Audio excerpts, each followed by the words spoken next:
Bonjour à tous, mon nom est Maria, nous sommes le 30 mars 2013. Je peux vous dire qu'il y a beaucoup de choses qui se passent dans le monde présentement. Nous rentrons dans cette nouvelle ère d'une manière radicale et à une vitesse incroyable. Si je regarde juste ce qui se passe au niveau du plan économique global que nos chères élites ont concocté pour le petit peuple, bien, on voit que c'est l'écroulement du marché économique qui est en train de prendre place. Les gens se font de plus en plus voler dans leur compte de banque, puis jusqu'à se faire vider leur compte de banque. Je mettrai les liens pour que vous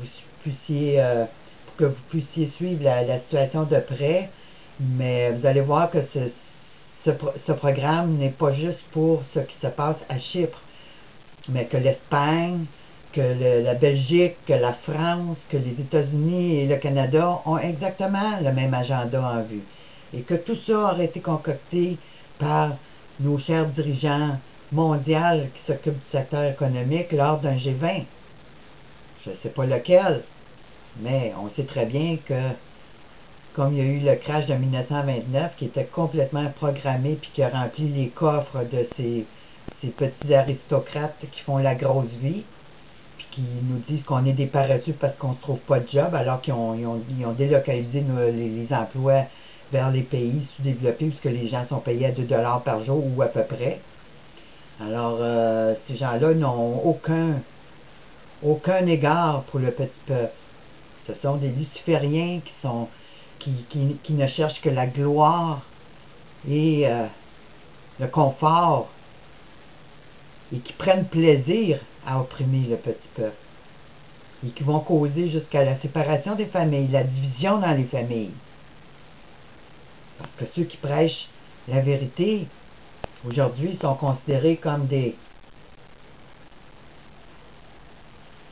gens dangereux, des terroristes, des gens qui souffrent de maladies mentales.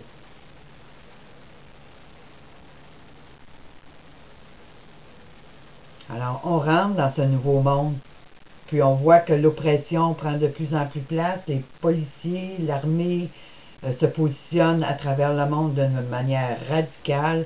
On a des ententes entre la Russie et la Chine qui se sont faites dernièrement pour le côté économique, et puis qui vont marcher ensemble pour un monde meilleur. Mais si on regarde dans les prophéties de la Bible, c'est bien annoncé que la Russie et la Chine vont s'unir à la fin des temps pour former un monde, supposément une armée puissante. Puis eux autres, comment ils nous présentent ça, ben c'est toujours pour faire avancer la paix dans le monde. On voit aussi que la Corée du Nord maintenant lance des attaques verbales ouvertes contre les États-Unis, contre la Corée du Sud, et qui se dit prête à déclencher une guerre à cause des sanctions économiques qui auraient été mises contre eux par les Nations Unies et par les États-Unis. Alors, il y a beaucoup de choses qui se passent. Puis dans nos familles, ben, c'est la même chose. On voit de plus en plus nos jeunes être utilisés par cette élite mondiale au nom de éco-justice. Alors ces jeunes-là, bientôt, ils vont aller dans les rues, puis ils vont commencer à faire la bidure à ceux qui ne mettent pas leur petit papier dans le bon bac. On les voit aussi être appelés à joindre des forces civiles afin d'aider les quartiers à vivre en paix. On voit on a vu que New York aussi se sert des frères musulmans pour commencer à faire la garde dans les rues afin de lutter contre la violence, alors que c'est les radicaux. Alors ces gens qui soutiennent l'islam radical, c'est à eux qu'on fait appel pour essayer de ramener la paix dans les quartiers. Alors que qu'est-ce qu'on voit via tout ce programme d'immigration mondiale? Ben, à New York, en tout cas, on peut le voir de quelle manière qui s'implante.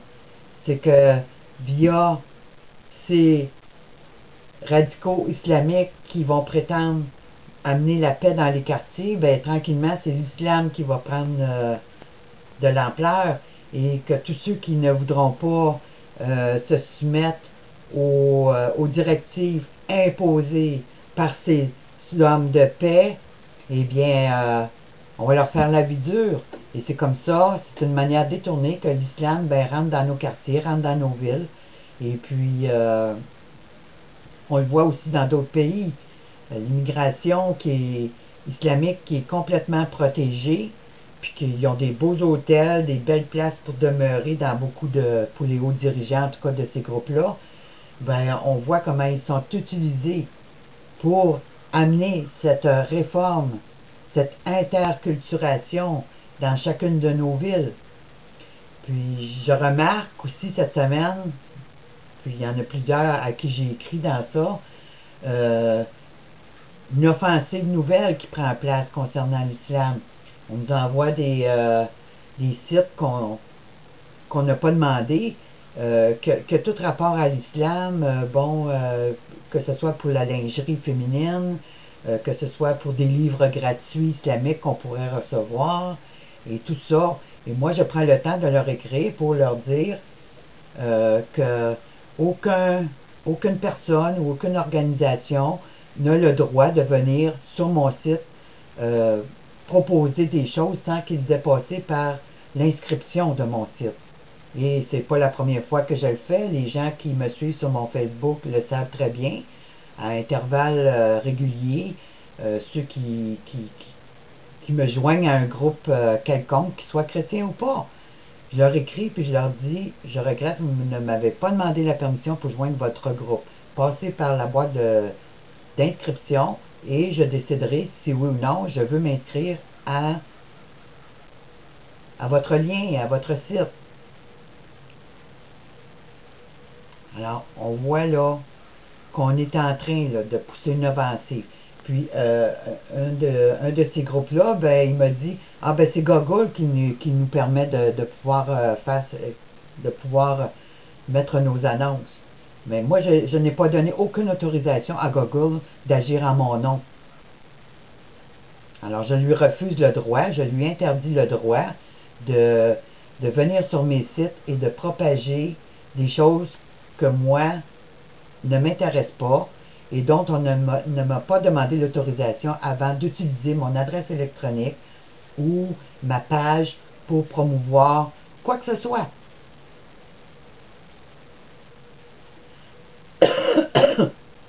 Alors, je vous encourage à faire de même. Quand il y a des annonces qui viennent sur votre site, écrivez-leur et dites-leur, vous n'êtes pas autorisé à le faire.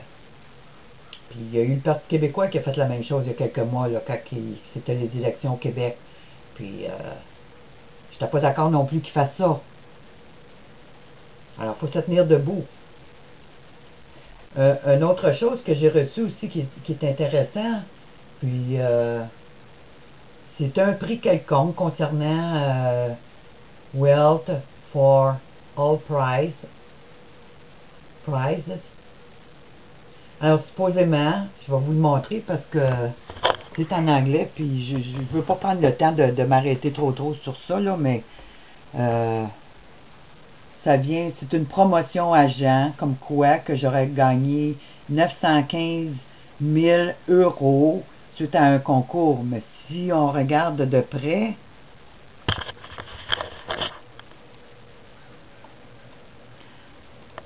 ça vient d'une promotion islamique.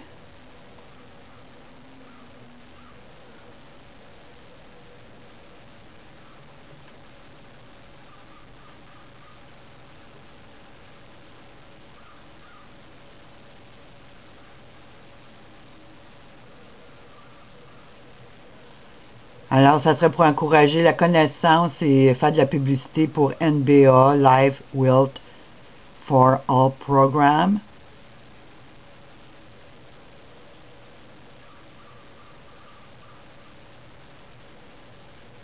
Alors moi, je trouve ça très très bizarre, là, comme on voit ça, spécialement à moi qui me bats constamment contre cette islamisation mondiale avec le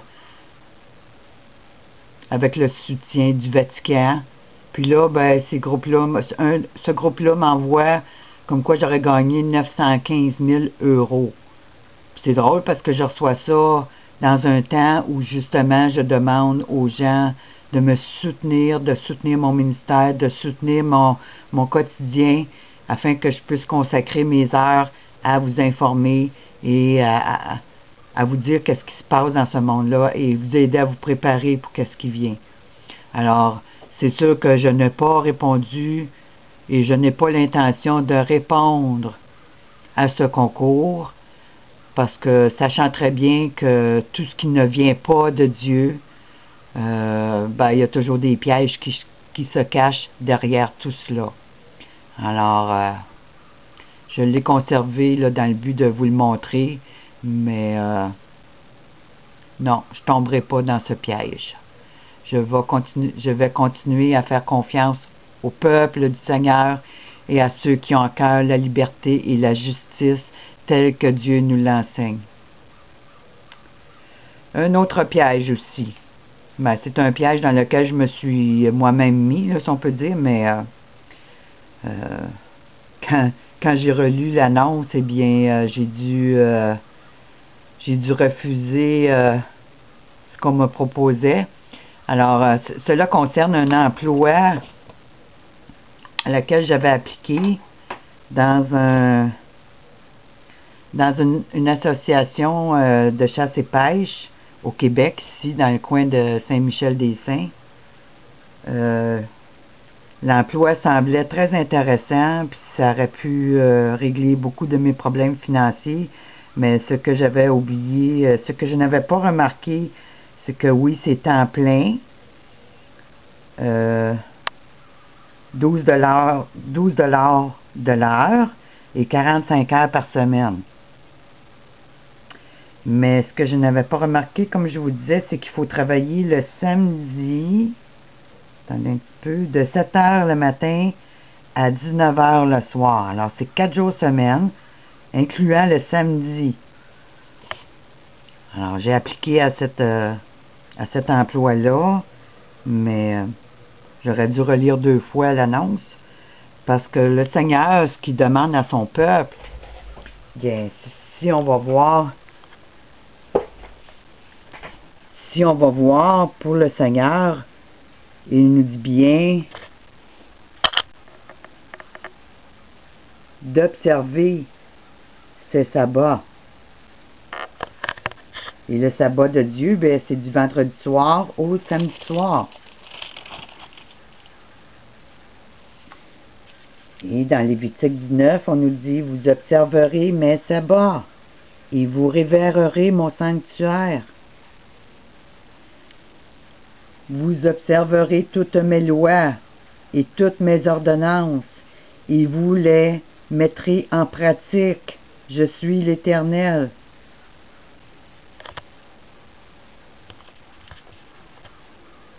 Et ici, le Seigneur nous dit, vous observerez toutes mes lois et toutes mes ordonnances, et vous les mettrez en pratique, afin que le pays où je vous mène pour vous établir ne vous vomisse point.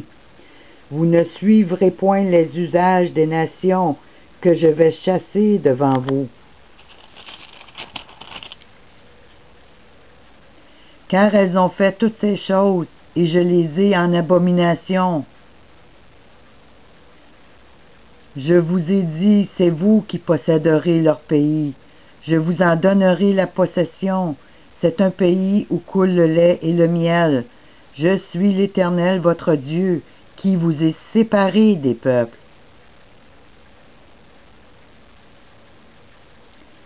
Vous serez saints pour moi, car je suis saint, moi l'Éternel.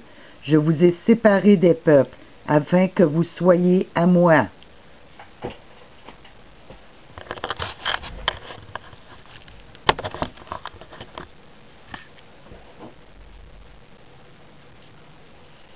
Alors, par obéissance au Seigneur, ben, j'ai dû refuser cet emploi qui m'a été offert cette semaine. Et peut-être que Dieu a permis que ces choses arrivent afin de tester mon cœur, de tester ma foi. Mais moi, je m'accroche à ses promesses. Je m'accroche à ce qu'il me demande. Il dit que nous sommes son peuple, puis il ne veut pas qu'on se mêle aux pratiques des nations.